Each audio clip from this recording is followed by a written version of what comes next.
Bright Star, John Keats. The general idea of the poem.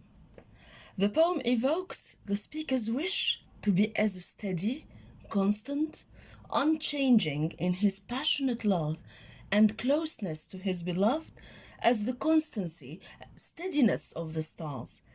The faithful priest religiously and silently contemplating nature is a further agent or element he refers to describe this wish to be unchanging and immutable. The poem opens with an apostrophe. Oh, actually not oh, but just bright star, would I were steadfast as thou art. The poem opens with an apostrophe, an interpellation of the bright star, followed by the speaker's vivid wish to be as steadfast, as immutable and fixed as the star. In the second line, the speaker quickly adds a condition to his wish, that he does not want to be alone as a star is, despite the beauty of the splendor hang aloft the night.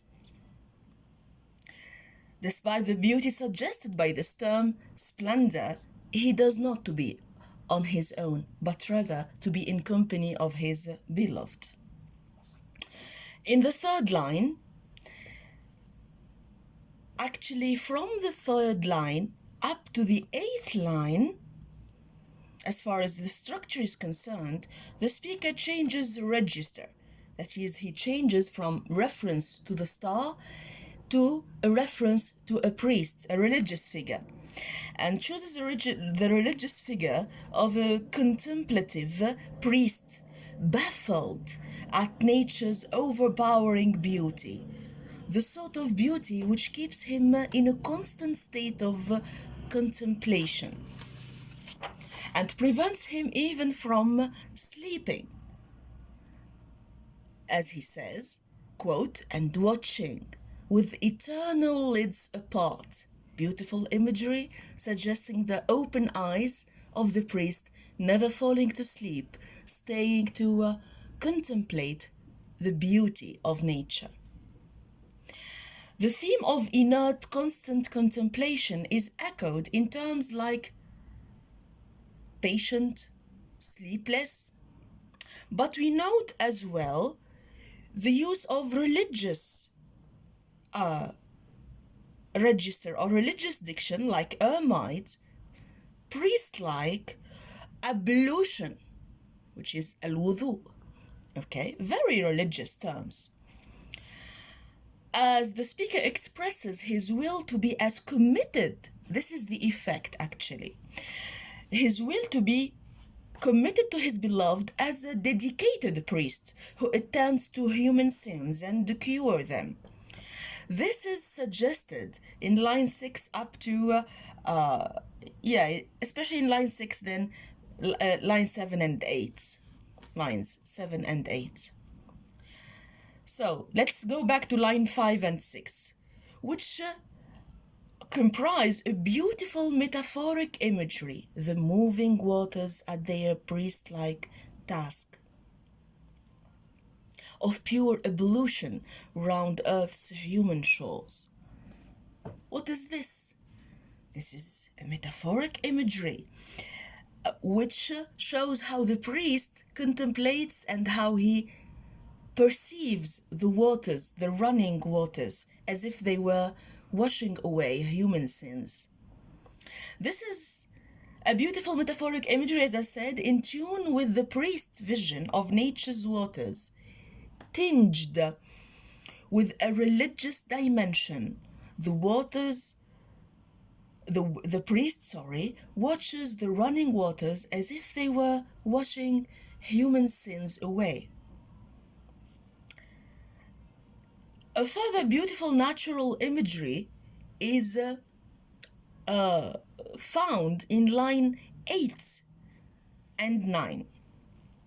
7, 8, and 9, actually, in which The snow's falling is metaphorically associated with the soft fall of a human mask, gazing on the new soft fallen mask of snow upon the mountains and the moors. Beautiful metaphoric imagery of the snow being gradually melting away or thawing. The determined tone in the initial the initial negation in line 9, no,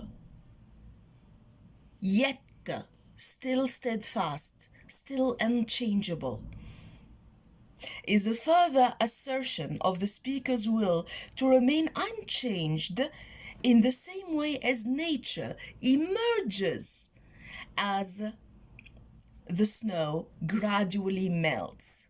So to recapitulate, line 7 and 8 evoke this beautiful gradual melting or thawing of the snow as if it were a mask softly falling from nature's face, beautiful personification as well. And he says he wants to be as nature, even after snow, after having been covered by snow, it regains, it gets back its former visage, its former face, and remains unchanged.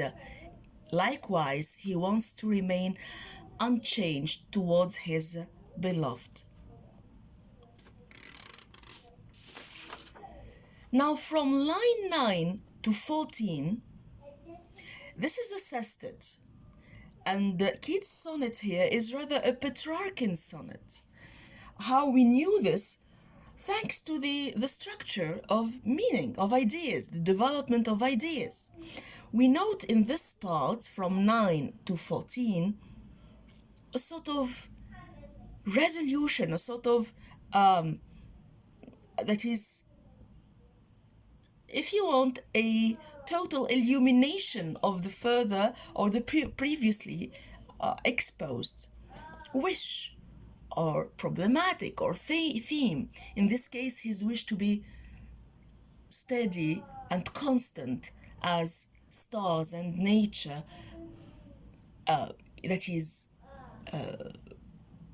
in his passion towards his beloved.